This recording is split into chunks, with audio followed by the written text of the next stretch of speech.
Imagine coming home after a long shift at the hospital, expecting the smell of burnt toast and your husband's terrible singing. But instead, you find a house that feels like a tomb, not a single light on. No keys on the counter, just the hum of the refrigerator, and a silence so heavy it makes your ears ring.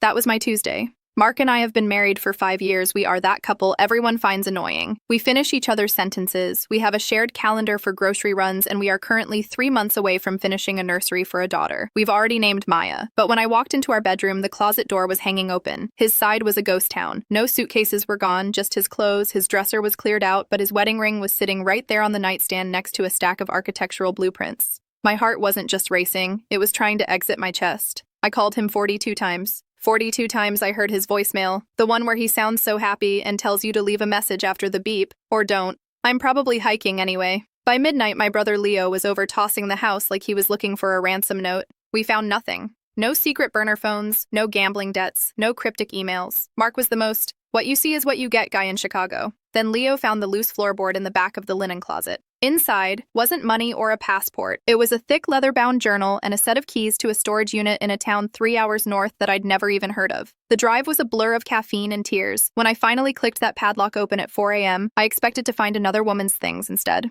I found a shrine. The unit was filled with restored vintage toys, meticulously painted wooden trains, rocking horses, and hand-carved dollhouses. There were hundreds of them, and in the center of the room was a workbench with a framed photo of a little boy who looked exactly like Mark. I sat on a dusty crate and read the journal.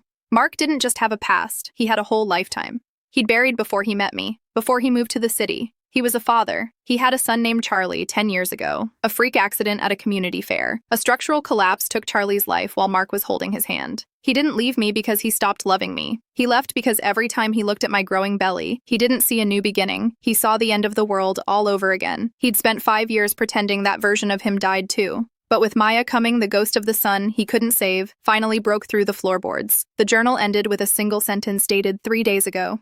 I can't be the father she needs if I'm still standing at a grave that won't close. I found him 2 hours later, sitting on a bench in a small park next to the storage facility, staring at a playground. He looked like he'd aged a decade in 48 hours. He didn't even look up when I sat down next to him. He whispered, "I thought if I didn't tell you it wouldn't be real. I thought I could protect you from my grief." I took his hand, the one that had been holding a ghost for 10 years, and I put it on my stomach. Maya kicked right against his palm. "You don't have to protect me from who you are, Mark," I told him. "I'm not asking you to forget Charlie. I'm asking you to tell Maya about her big brother." He didn't come home right away. We stayed in that town for 3 days packing up the toys he'd built in secret. We're bringing them home now. The nursery isn't just for Maya anymore. It's a place where 2 lives finally get to exist in the same house.